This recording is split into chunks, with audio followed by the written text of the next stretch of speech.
مکہ کی گلیوں میں جا کے، مکہ کے ہر دروازے پہ جا کے میرا پیغام پہنچاؤ، الیوم یوم المرحمہ،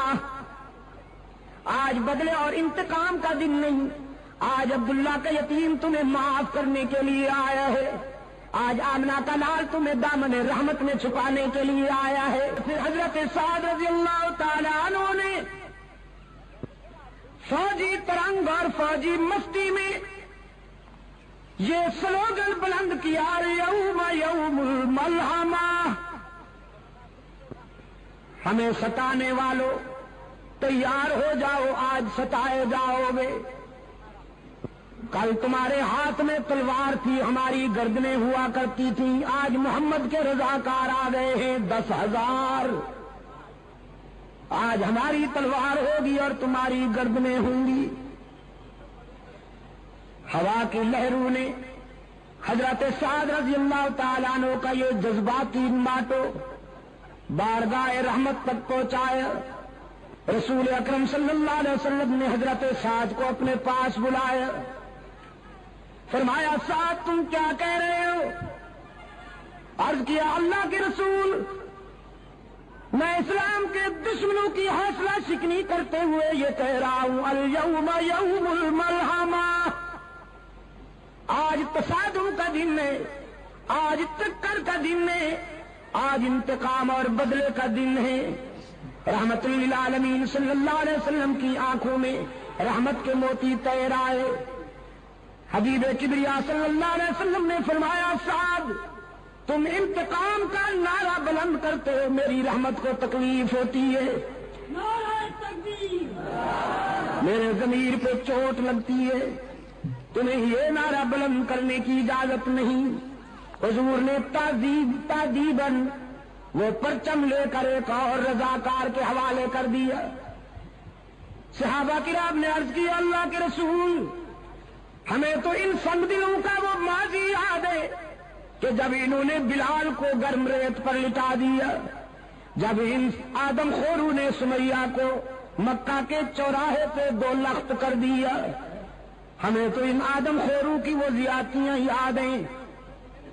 رحمت عالم صلی اللہ علیہ وسلم نے فرمایا مجھے بھی یاد ہے، میں اچھی طرح جانتا ہوں، یہ شہر مجھے جانتا ہے، میں اس کے در و دیوار سے مانوس ہوں، یہ وہی گلیاں ہیں جن میں میرے لیے کانٹے بچھائے جاتے تھے، یہ وہی شہر ہے جس کے نوجوان میری ہوٹنگ کے لیے جلوس نکالا کرتے تھے، یہ وہی باشندے ہیں جو میں مجھ پہ سنگ باری کر کے مجھے لہولہان کر دیا کرتے تھے، یہ وہی مکان ہیں جن کی چھتوں پر عورتیں کوڑا کرکٹ لے کے میری انتظار کیا کرتی تھی۔ لیکن تم جانتے نہیں کہ میں یہ سارے ظلم سہنے کا عادی ہوں،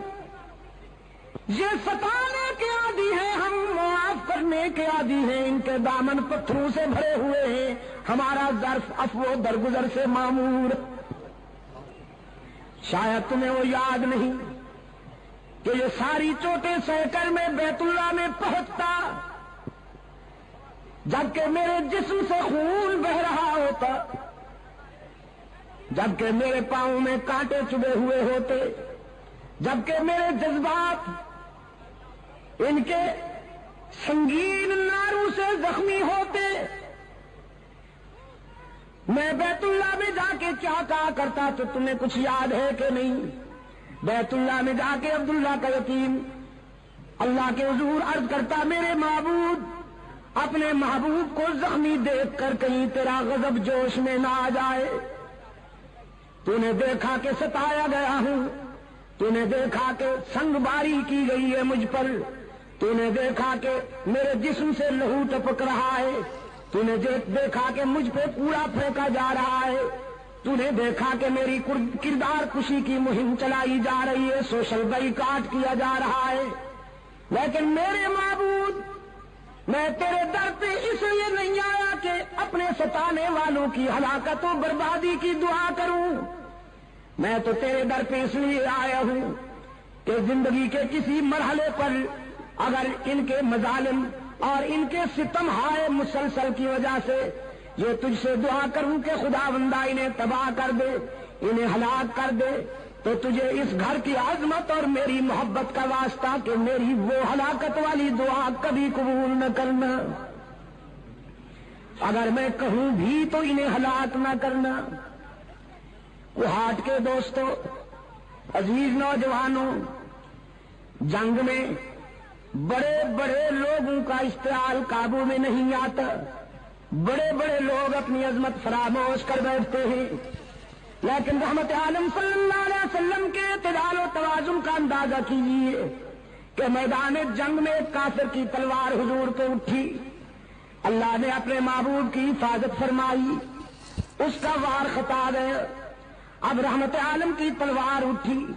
وہ کافر شمشیر رسالت کی زد میں تھا، اگلے لمحے وہ تلوار کافر کا سر قلم کر سکتی تھی، لیکن رحمت عالم صلی اللہ علیہ وسلم نے اپنی اٹھی ہوئی تلوار کو روک لیا، اپنے پیچھے کھڑے ہوئے اپنی مراد و مدعا فاروق اعظم کو اپنی تلوار دیتے ہوئے فرمایا، عمر تم اس سے نمٹو۔ فاروق اعظم رضی اللہ تعالیٰ عنہ عرض کرتے ہیں، اللہ کے محبوب میں تو اس سے نمٹ لوں گا، لیکن آج میں چاہتا تھا کہ میں نبی کی تلوار کے جوہر نبی کے ہاتھوں سے دیکھوں، آج میں انتظار کر رہا تھا کہ آپ کی تلوار سے کوئی کافر کٹ کے گرے تڑپے، اور اس کی تڑپ دیکھ کر میں اپنے جذبہ حریت کو جلا بخشوں۔ رحمت عالم صلی اللہ علیہ وسلم اشک بار ہو گئے، فرمایا، عمر تم جانتے نہیں کہ نبی کا قاتل اور نبی کا مقتول دنیا میں سب سے بڑا بدنصیب ہوتا ہے، جو کسی نبی کو شہید کرے وہ بھی دائمی جہنمی، جو کسی پیغمبر کے ہاتھوں سے مارا جائے وہ بھی دائمی جہنمی۔ تو میرے عمر، میں انسانوں کو جہنم سے نکالنے آیا ہوں، جہنم میں دھکیلنے تو نہیں آیا۔ میں چاہتا ہوں کہ نہ کوئی ایسا بدنصیب ہو کہ اس کے ہاتھوں سے میں مارا جاؤں، نہ کوئی ایسا بدنصیب ہو کہ وہ میرے ہاتھوں سے مارا جائے۔ ارباب علم و دانش، حد نہیں ہو گئی، حد نہیں ہو گئی شفقت و رحمت کی کہ پوری 23 سالہ عسکری زندگی میں کوئی ایک انسان بھی براہ راست رسول اللہ کی تلوار سے نہیں مارا گیا، کوئی ایک بھی انسان۔ میرے آقا نے اپنے رضاکاروں سے فرمایا، یہ نعرہ بلند کرنے کی اجازت نہیں۔ آج میں ان کے لیے وہی جذبات لایا ہوں جو میرے بھائی کے حضرت یوسف کے جذبات تھے کنویں میں ڈالنے والے مہربانوں کے لیے۔ آج میں بھی ان کے لیے وہی کہتا ہوں جو میرے بھائی یوسف نے کہا، لا تثریب علیکم اليوم، آج تمہیں تمہارے ماضی پر شرمندہ بھی نہیں کیا جائے گا۔ ڈرتے کیوں ہو؟ تم نے اپنے دروازے بند کر لیے ہیں، شہر چھوڑ رہے ہو، تمہارے جسم پر لرزہ طاری ہے، ذرا باہر آ کے دیکھو،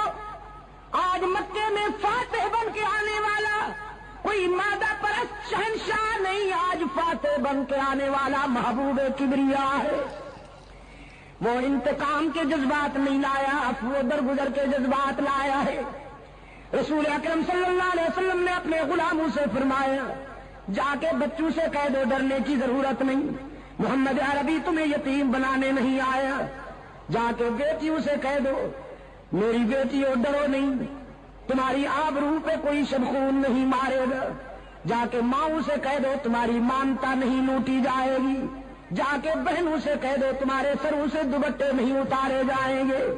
رحمت عالم صلی اللہ علیہ وسلم دختر انسانیت کے سر سے دوپٹے اتارنے نہیں آیا، اترتے ہوئے دوپٹوں کو سنبھالنے کے لیے آیا ہے۔ مزید ویڈیوز دیکھنے کے لیے ہمارے چینل کو سبسکرائب کریں اور ساتھ بیل کا آئیکن لازمی پریس کریں۔ جزاک اللہ۔